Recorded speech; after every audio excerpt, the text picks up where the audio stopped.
cuff tissue abuts below the acromion. So whenever there is a acromiohumeral distance, whenever it is less, or whenever there is an abnormal acromion anatomy, then there are chances that this test will be very positive.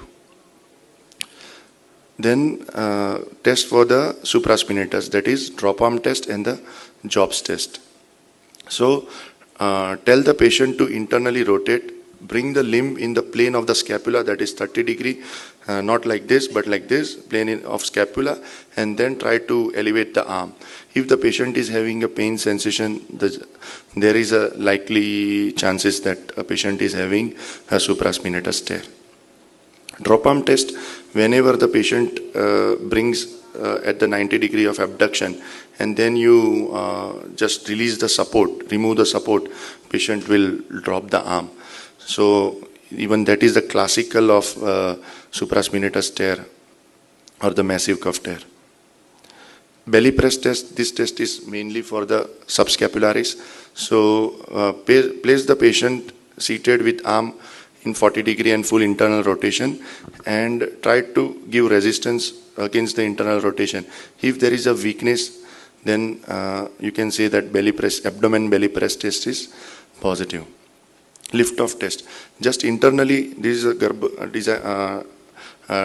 described by Dr. Gerber, and just internally rotate and ask the patient that to apply the pressure on the dorsum of the hand against the back, and ask the patient to lift the hand away.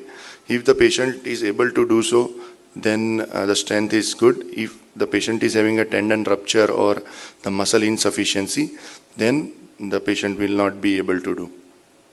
Hornblower side, this is for the external rotators. So try to bring the arm shoulder joint in 90 degree abduction and external rotation, and then release the position. The patient will drop, there will be some external rotation lag. So patient will not be able to maintain the external rotation because the internal rotator is more powerful. That is subscapularis. Now the test for instability. These are not commonly tests performed in the OPD because of the pain that involves along with it. But apprehension test we can definitely try to do. So try to slowly abduct and external rotate the arm, stabilize the scapula, and then put the pressure from the backside towards the anterior aspect of the patient, the anterior aspect, just push the head of the humerus. If the patient winces in pain, then you can say that anterior apprehension test is positive. And then once you negate that force, if the patient's pain goes away, then you can say that the relocation test is positive. Then there is a load and shift test. In load and shift test, place the patient in chair. Examiner will stand on the backside of the subject or the patient, and then stabilize the scapula and just check if you are seeing any abnormal mobility of the head of the humerus. This will be more positive in patients who are having multi-axial instability. Now the test for the SLEP lesion, that is the O'Brien's test. So place the patient's limb in internal rotation in 90 degree of forward flexion, and then just tell the patient to elevate the arm, and then again just supinate the forearm, and then again tell the patient to elevate the arm against the pressure. If in the first test, if it is positive or the pain is more, then you can say that O'Brien's test is positive. Then there are two tests. One is anterior slide test, and the other is described by our Indian surgeon, Dr. Rajkumar Amravati, and that is RK test. The anterior slide test, just tell the patient to place the limb against the iliac crest, and just give the pressure after stabilizing the scapula. If the patient is having pain, then the chances of SLEP lesion is more.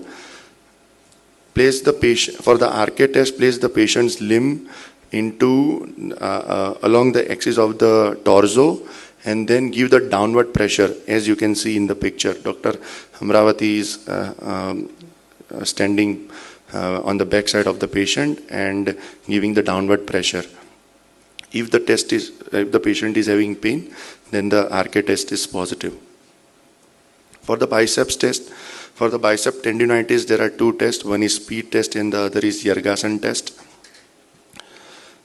For the speed test, just tell the patient to elevate the arm in supination, forearm in supination, and shoulder in abduction, and tell the patient to elevate the arm. If the patient is having pain, then you can say that bicipital tendinitis patient is suffering from. But Yergason test is more sensitive than speed test. Tell the patient to supinate the forearm, and at the same time tell the patient to flex the elbow. If the test is positive, if patient is having pain, then the test is positive. Test for AC joint cross body adduction test. So in cross body adduction, with the patient sitting or standing, the 90-degree abducted arm is forcibly adducted. If the patient is having pain, then you can suspect acromioclavicular joint pathology. The common diagnosis which we see in our OPD patients in shoulder joint, they are rotator cuff tear, impingement, AC joint arthritis, instability, frozen shoulder, and biceps tendinitis.